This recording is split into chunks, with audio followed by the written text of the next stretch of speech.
Saturday को भी आप क्लास पढ़ा सकते हैं। यूनिवर्सिटी की तरफ से ये ऑफिशियली मैसेज जो है ना वो कन्वे किया गया फैकल्टी को कि जो हमारे लेक्चर्स मिस हुए हैं किसी रीज़न की वजह से, छुट्टियों की वजह से या कोरोना में मुख्तलिफ, कभी नेट नहीं है तो कभी कुछ नहीं है, तो आप मेकअप क्लासेस जो है ना वो सैटरडे को पढ़ा सकते हैं ऑफिशियली। सो अदरवाइज आपका 31 जनवरी तक तो आपका सेमेस्टर एक्सटेंड हो गया है। अब यूनिवर्सिटी भी और बच्चे भी ये उम्मीद लगा के बैठे होंगे कि यूनिवर्सिटी ओपन हो जाए यकम फेब को, ताकि आपके फिजिकल एग्जाम जो हैं वो कंडक्ट किए जा सकें। तो अगर ये 1 फेब को आपकी यूनिवर्सिटी ओपन हो जाती है तो मोस्ट प्रोबेबली ज़्यादा चांसेस हैं कि आपके फिजिकल एग्ज़ाम होंगे। और उसके बाद मतलब आप आएंगे या आपके आने से पहले हो सकता है आपको डेट शीट कन्वे कर दी जाए, कम्युनिकेट कर दी जाए डेट शीट के जी भाई 2 फेब से या 3 फेब से। ये तो अभी चांसेस है ना सारी, ये तो अभी सोचने की बातें हैं। अदरवाइज हो सकता है कि गवर्नमेंट जो है वो यकम फेब से 1 फेब से यूनिवर्सिटीज ओपन ही नहीं कराई।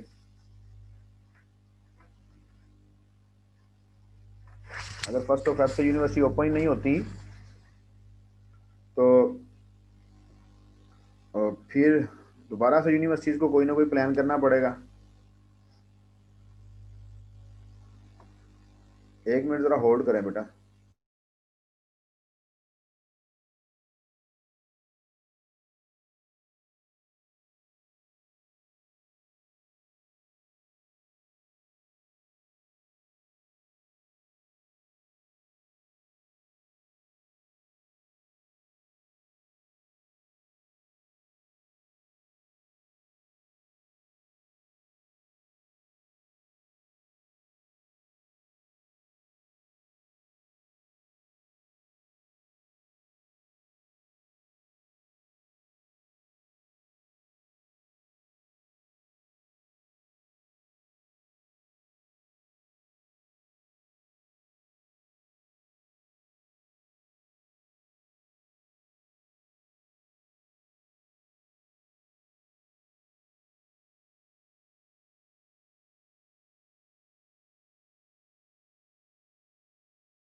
जी बेटा, तो हम क्या बात कर रहे थे?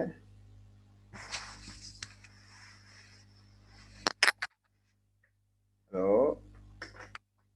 सर हम यूनिवर्सिटीज पे बात कर रहे थे। यूनिवर्सिटी की बात करें तो वो फिर बेटा यूनिवर्सिटी जो है वो डिपेंड करता है कि गवर्नमेंट क्या अनाउंसमेंट करती है, उसके अकॉर्डिंगली ही यूनिवर्सिटी ने ओपन होना है। तो आप अपनी तैयारी करें। ये भी पॉसिबल है, लेकिन मेरी जो सुजेशन है कि कुछ 16 दिन, कुछ कोई जो है क्या कहते हैं 2 वीक्स इनको देने चाहिए प्रैक्टिकल वर्किंग के लिए, प्रैक्टिकल काम के लिए, प्रैक्टिकल, ताकि आप लोगों का कंडक्ट किया जा सके। लेकिन खैर ये तो यूनिवर्सिटी की पुलिस है जी, मेरी बात थोड़ी सुननी है उन्होंने।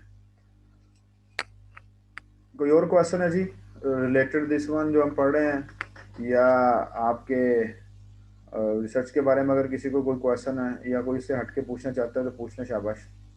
फिर हम लोग इसको कंटिन्यू करते हैं। जी सारा सिलेबस ही होगा जुबैर अली, थोड़ा सा तो हमने पढ़ा है, अभी थोड़ा सा हमने और पढ़ना है। जी मोहम्मद रिजवान, आपको कोई क्वेश्चन है जी? आप सर मीट तो इंक्लूड नहीं होगा? सारा कुछ इंक्लूड होगा।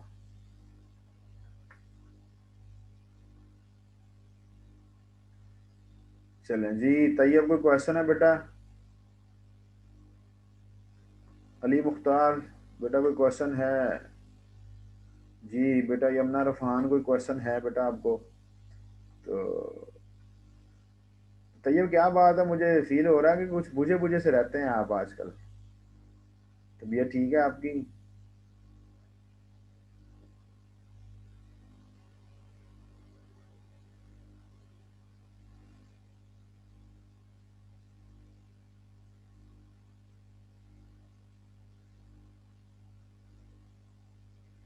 चलें, अच्छी बात है जी।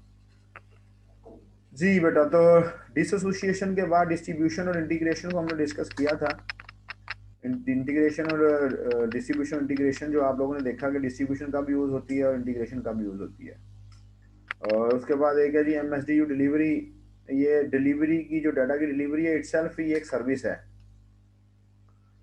डेफिनेटली डाटा डिलीवर करना एक सर्विस है। ऊपर जितनी भी सर्विसेज आपने पढ़ी हैं, 2000 necessary for data delivery and for LAN access and security. तो एमएसडीयू डिलीवरी जो है या इटसेल्फ एक सर्विस है, और इसका जो प्रोवाइडर है वो एक स्टेशन होता है। और ये किस पर्पज़ के लिए यूज़ की जाती है, ये किस कैटेगरी में लाई करती है, ये एमएसडीयू डिलीवरी की कैटेगरी में लाई की जाती है, या हम कहते हैं कि किस पर्पज़ के लिए इस सर्विस को यूज़ किया जाता है। उसके बाद आपके पास एक और सर्विस है, दैट इज़ प्राइवेसी।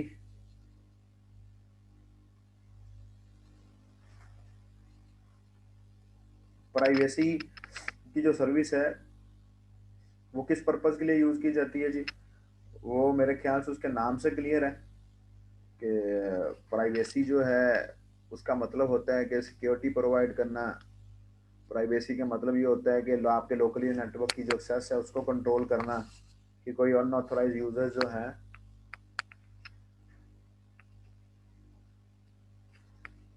वो आपके नेटवर्क का हिस्सा ना बन सकें, वो आपके नेटवर्क को एक्सेस ना कर सकें। और एट द एंड आप लोगों के पास जो रीएसोसिएशन है, रीएसोसिएशन के बारे में मैंने अभी आपको बताया था कि आपकी एसोसिएशन होती है एक सेल की रेंज के अंदर। जब आप उस सेल से मूव करते हैं किसी दूसरे सेल में, तो फिर आपकी रीएसोसिएशन होती है उस असेस पॉइंट के थ्रू, जिस असेस पॉइंट की रेंज में आप आ गए हैं, जिस टावर की रेंज में आप आ गए हैं। सो आप लोगों के पास एसोसिएशन, रीएसोसिएशन और disassociation are the services related to the associativity, related to the association of a station with any network। ये तीन डिफरेंट आपके पास सर्विसेज हैं, और ये जो तीन सर्विसेज हैं बेटा ये डिपेंड करती हैं आपके पास। अगर आप इन सर्विसेज को जानना चाहते हैं तो इस सर्विसेज के लिए आपको नॉलेज होना चाहिए अबाउट ट्रांजिशन। तो ट्रांजिशन किसको कहते हैं? ट्रांजिशन कहते हैं मूवमेंट को। मूवमेंट, मूवमेंट आपकी जो मूवमेंट है वो एक बीएसएस से दूसरे बीएसएस में हो रही है या नहीं हो रही। ये आपकी मूवमेंट जो है वो एक ईएसएस से दूसरे ईएसएस में हो रही है या नहीं हो रही।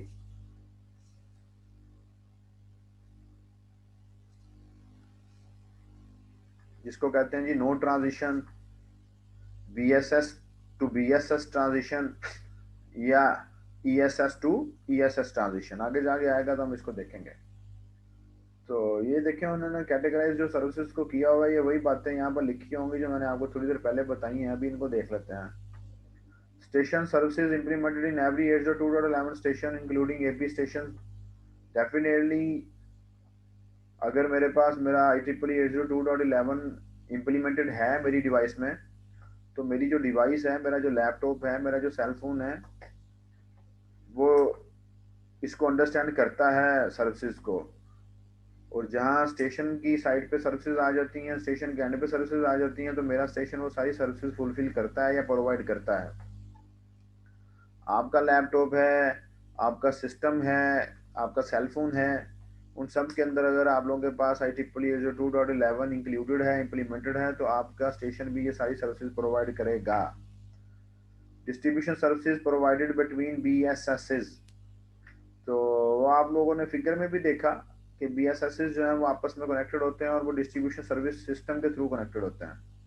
तो उसमें मैंने आपको यहाँ बताया था कि जब आपके दो BSS के दरमियान स्टेशन कम्युनिकेशन करते हैं तो डिस्ट्रीब्यूशन यूज की जाती है। तो उसने यहाँ ये लिखा हुआ है कि distribution services provided between BSSs means के मैंने आपको बताया था कि एक BSS का स्टेशन जब किसी दूसरे BSS के स्टेशन के साथ कम्युनिकेशन करता है तो डिस्ट्रीब्यूशन की सर्विस जो है वो यूज की जाती है। ठीक है, तो वो यहाँ पर लिख रहा है जी कि may be implemented in assess point और स्पेशल पर्पस डिवाइस। तो डेफिनेटली आप असेस पॉइंट्स के थ्रू ही कनेक्टेड होते हैं ना। तो जो स्पेशल पर्पस डिवाइस का मतलब ये है कि एक ऐसी डिवाइस जो कि स्टेशन के तौर पे भी यूज हो रही है और एज एन एक्सेस पॉइंट भी यूज हो रही है। फिर कह रहा है जी 3 services use to control access and confidentiality. ये बात हम पहले डिस्कस करके आ गए हैं या नहीं? 3 services use to control access and confidentiality. मैंने आपको बताया था कि out of 9 services 3 services are used for privacy purposes and 6 services are used for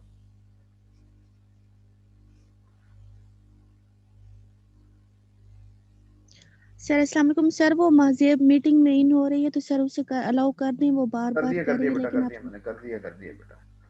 असल में मैं उधर मैंने देखा नहीं उधर, इसलिए मुझे टाइमली पता नहीं चला।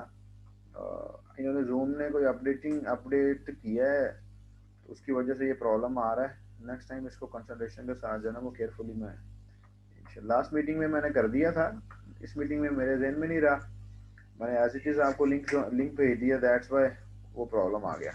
लेकिन कोई बात नहीं, नेक्स्ट टाइम से हम इसको ठीक कर लेंगे।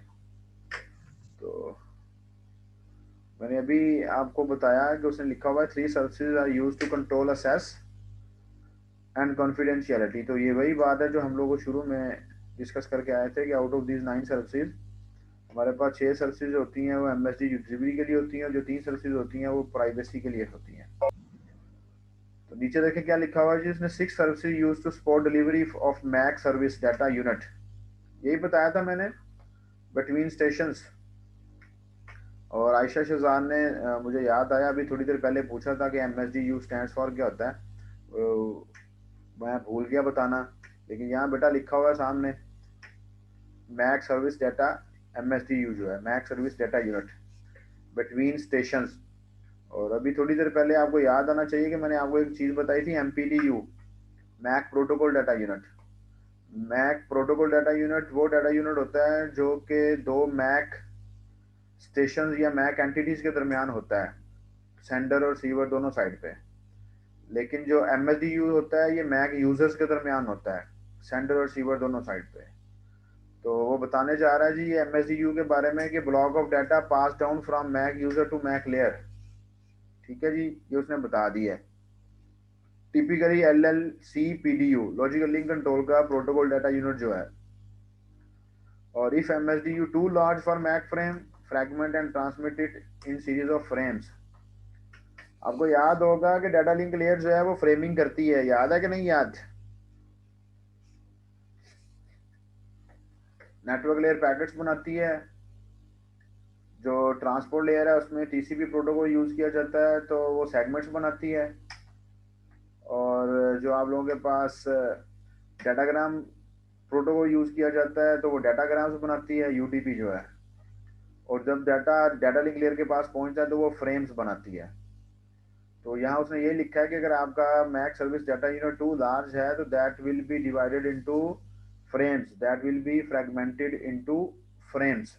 और फ्रेम्स जो है वो फिर आप लोगों के पास बिट बाय बिट और बिट्स की फॉर्म में जाते हैं। तो फिर देन आप लोगों के पास डाटा ट्रांसफर हो जाता है। जी नबीला बेटा, आप स्क्रीन क्यों नहीं शेयर हो रही? स्क्रीन शेयर होनी चाहिए, मैं एक दफ़ा दोबारा से कर देता हूँ। ये देखें अब हो रही है शेयर, सबको स्क्रीन शेयर हो रही है जी, या किसी को प्रॉब्लम है अभी स्क्रीन की शेयरिंग में? जी सर हो रही है शो। अभी एक बच्ची कह रही है कि उसको नहीं हो रही, इसका मैसेज आया हुआ है ग्रुप चैट में।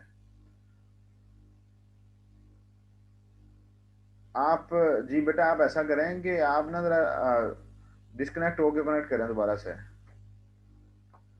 जिस बच्ची को ये नहीं हो रही शो, जी बेटा आप ना अपना डिस्कनेक्ट होके दोबारा से कनेक्ट करें।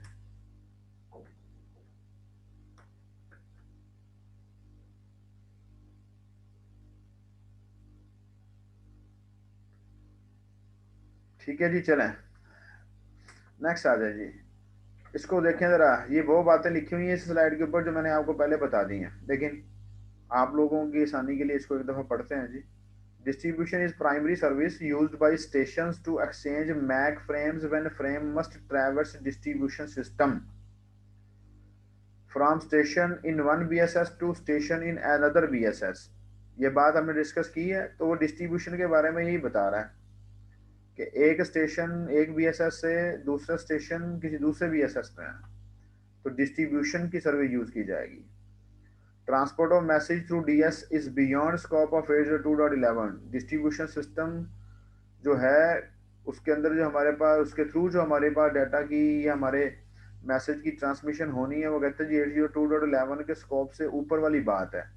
802.11 का एक काम तो सिंपल हमारे पास कनेक्टिविटी प्रोवाइड करना है ओवर अ वायरलेस नेटवर्क, और ताकि कम्युनिकेशन की जा सके।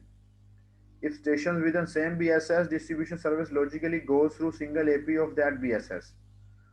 अगर हमारे पास जो स्टेशंस हैं वो एक ही बीएसएस के आपस में कम्युनिकेशन कर रहे हैं, तो डेफिनेटली उसी एक्सेस पॉइंट के थ्रू ही आपकी डिस्ट्रीब्यूशन सर्विस जो है वो आपको प्रोवाइड कर दी जाएगी। इंटीग्रेशन की सर्विस के बारे में क्या कह रहा है? Integration service enables transfer of data between station on 802.11 LAN and one of an integrated 802.x LAN. तो ये वही बात जो मैं अभी थोड़ी देर पहले आपको बेटा बता चुका हूँ कि डिस्ट्रीब्यूशन की सर्विस कब यूज होती है और इंटीग्रेशन की सर्विस कब यूज होती है। इसमें मेरे ख्याल से ऐसा आपको ज्यादा अब हमें डिस्कस करने की जरूरत नहीं है, आप लोग इसको समझ चुके हैं। These are the association related services. तीन मैंने आपको बताई थी एसोसिएशन रिलेटेड सर्विसेज होती हैं। एक एसोसिएशन होती है, एक री एसोसिएशन होती है, एक डिसएसोसिएशन होती है। लेकिन मैंने कहा था जी कि एसोसिएशन सर्विसेज को अंडरस्टैंड करने के लिए आपको डिफरेंट टाइप्स ऑफ ट्रांजिशंस के बारे में जानना जरूरी है। तो डिफरेंट टाइप ऑफ ट्रांसमिशन के बारे में जानना अगर जरूरी है, जो हमने पहले डिस्कस कर लिया था, तो यहाँ देखें ये क्या लिखा हुआ है। यहाँ उसने ट्रांजिशन के बारे में डिस्कस किया है कि नहीं किया? किया है ना जी। तो ये वो बातें हैं जो मैं आपको थोड़ी देर पहले बता चुका हूं,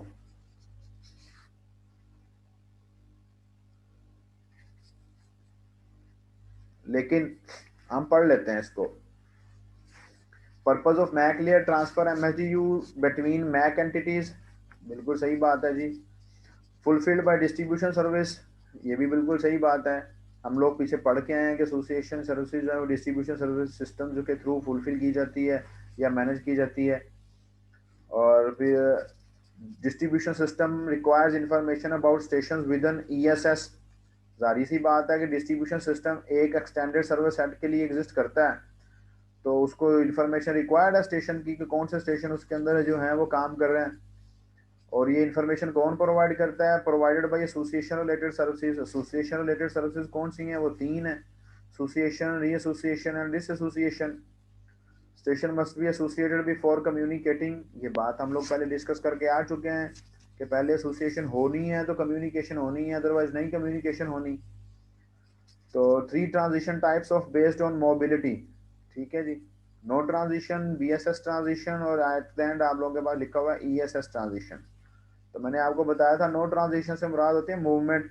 मूवमेंट, नो ट्रांजिशन से मुराद कोई मूवमेंट नहीं हो रही है, आप एक जगह पर ही खड़े हैं, वहीं पर आप लोग अपना काम करते हैं और वहीं से आप आउट ऑफ रेंज चले जाते हैं। आप एक बीएसएस की रेंज में हैं, वहीं से आप अपना काम खत्म करते हैं और वहीं से आप आउट ऑफ रेंज चले जाते हैं। तो यहाँ देखिए उसने नो ट्रांजिशन में क्या लिखा हुआ है, उसने ये लिखा हुआ है stationary are moves within range of single BSS. तो जब आप सिंगल बीएसएस में हैं, तो सिंगल बीएसएस के लिए तो आपकी एसोसिएशन हो चुकी है ना, वहां पर तो आपकी एसोसिएशन एक दफा हो गई है, बस वो तो चेंज नहीं होनी है अब। तो एक बीएसएस की रेंज में आप जहां मर्जी मूव करते जाएं। दैट मीन्स अगर एक बीएसएस की रेंज में आप मूव कर भी रहे हैं तो it considers to be no transition, यहाँ पर कोई ट्रांजिशन नहीं हो रही। लेकिन बीएसएस ट्रांजिशन से मुराद ये है कि from one BSS to another BSS, मतलब कि आप एक बीएसएस से निकलते हैं किसी दूसरे बीएसएस में चले जाते हैं, और वहां पर फिर आपकी री एसोसिएशन होती है, ठीक है जी। वहां पर आपकी री एसोसिएशन होती है, क्योंकि आप तो पहले बीएसएस में एसोसिएटेड थे, अब आप नए BSS में चले गए हैं। अब वो जो नया BSS होगा जिसमें आप मूव करके गए हैं, वो नया BSS आपके उसी ESS के अंडर होना चाहिए, उसी ESS के अंडर होना चाहिए जिस ESS के अंदर आप हैं। ऐसा नहीं है कि आप एक ESS के अंदर वहां से निकलें, किसी दूसरे BSS किसी दूसरे ESS के अंदर वहां चले जाएं। ऐसा नहीं है, वो फिर आपके ESS टू ESS ट्रांजिशन हो जाती है, जिसको हम ESS ट्रांजिशन कहते हैं। वो भी अभी नीचे जाके आएगा। तो BSS ट्रांजिशन है जी, एक BSS से दूसरे BSS में जाते हैं विद इन सिंगल या विद इन सेम ESS, उसने भी लिखा हुआ है। तो ESS transition from BSS in one ESS to BSS in another ESS। तो आप लोगों के पास ये बात भी जो है वो एग्जिस्ट करती है कि हमारे पास अगर आप एक BSS से निकलते हैं किसी एक ESS के, किसी दूसरे BSS में चले जाते हैं किसी दूसरे ESS के, तो सो ऑन आप क्या करते हैं जी, only spotted in sense that the station can move, maintenance of upper layer connection not guaranteed, disruption of service likely. तो मतलब कि आपकी कम्युनिकेशन में प्रॉब्लम हो सकता है। डाटा ट्रांसफर हो रहा था, डाटा ट्रांसफर होता है, जिसका मैंने आपको एक मेजर एग्जांपल बताई थी। आपने अपने वाईफाई में तो कभी नोट नहीं शायद किया हो, लेकिन मैंने आपको इसकी एग्जांपल एक थोड़े से बड़े लेवल की बताई थी। जब आप मोबाइल कम्युनिकेशन कर रहे होते हैं और आप लॉन्ग ड्राइव पे जा रहे हैं, रास्ते में आपने कॉल भी मिला ली अपने फ्रेंड को, तो आप लोगों के पास क्या होता है जी कि जब आप एक सेल की रेंज से निकल के किसी दूसरे सेल की रेंज में मूव करेंगे, तो आप देखते हैं कि वहाँ पर कुछ मिली सेकेंड्स के लिए हमें यूँ लगता है जैसे मेरी कॉल कट गई है, और वो जो मिली सेकेंड्स के अंदर आपके पास बात आपको ट्रांसफर की जानी होती है वो ट्रांसफर नहीं होती, वो लॉस हो जाती है। फिर आप उसको कहते हैं कि आपने क्या बोला था, जरा दोबारा बोल रहे हैं, मुझे समझ नहीं, मुझे सुनाई नहीं दिया, आवाज़ खो गई थी, आवाज़ गुम हो गई थी। तो बेसिकली वो जो आवाज़ गुम हो गई थी ना, वो यही मसला था कि डाटा लॉस होने के चांसेस हो जाते हैं। तो उसने यहाँ पर आपको यही बात कही है कि जो मेंटेनेंस अपर लेयर्स पे हो रही है, अपर लेयर मतलब कि आप लोगों के पास जो आपकी नेटवर्क लेयर है उसके ऊपर जो काम हो रहा है या डाटा की ट्रांसफर हो रही है, उसमें कनेक्शन में हमारे पास कोई गारंटी नहीं है, वो लॉस भी हो सकता है, वो नहीं भी लॉस हो सकता। ठीक है जी। तो स्टेशन की लोकेशन के बारे में अब यहाँ पर देखें वो क्या कह रहा है जी कि distribution system needs to know where destination station is.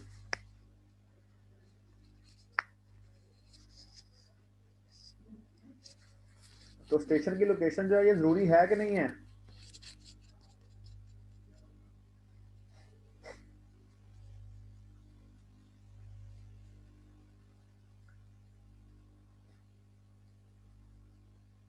Station की लोकेशन जानना बेटा बहुत जरूरी है। आप लैब 2 वाले एक्सेस पॉइंट के साथ कनेक्टेड हैं और आपका डिस्ट्रीब्यूशन सिस्टम जो है वो जो आपके हमारे ऑफिस वाले कॉरिडोर में एक्सेस पॉइंट लगा हुआ उसको मैसेज डिलीवर कर दे जो कि आपके एक्सेस पॉइंट के पास जाना था।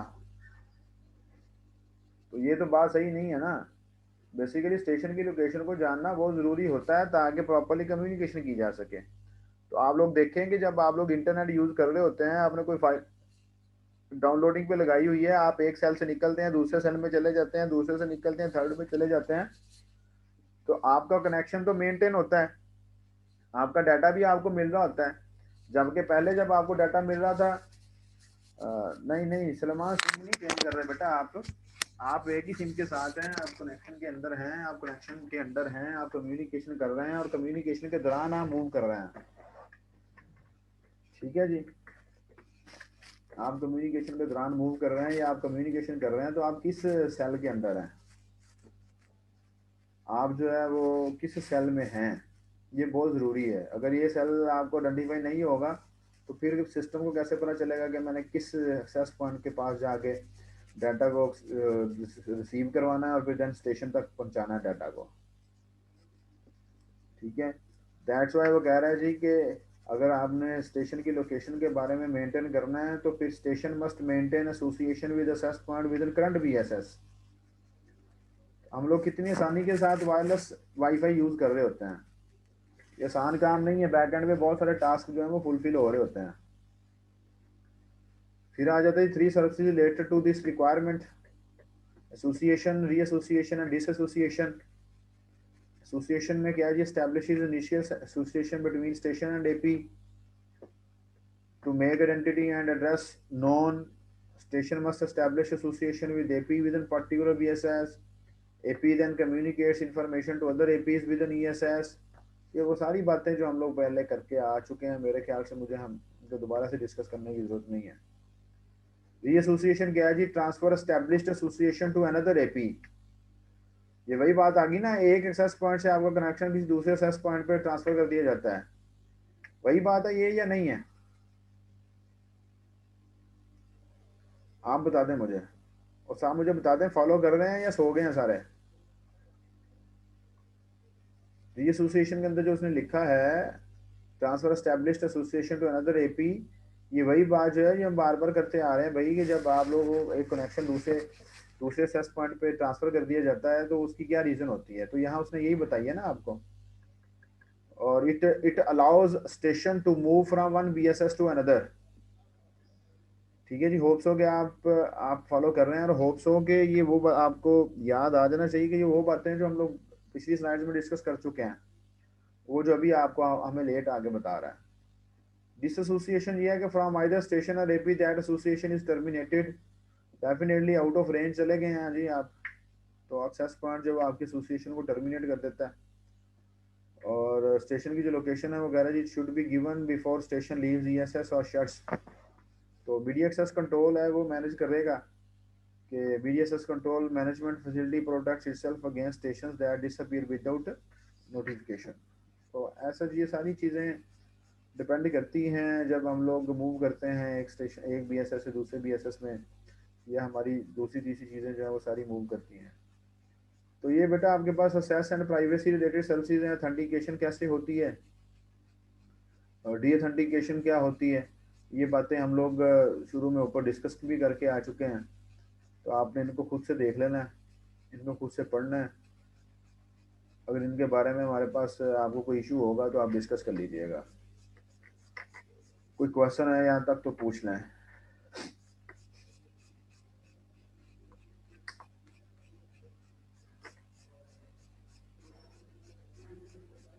कोई क्वेश्चन किसी को बेटा है तो पूछना, शाबाश।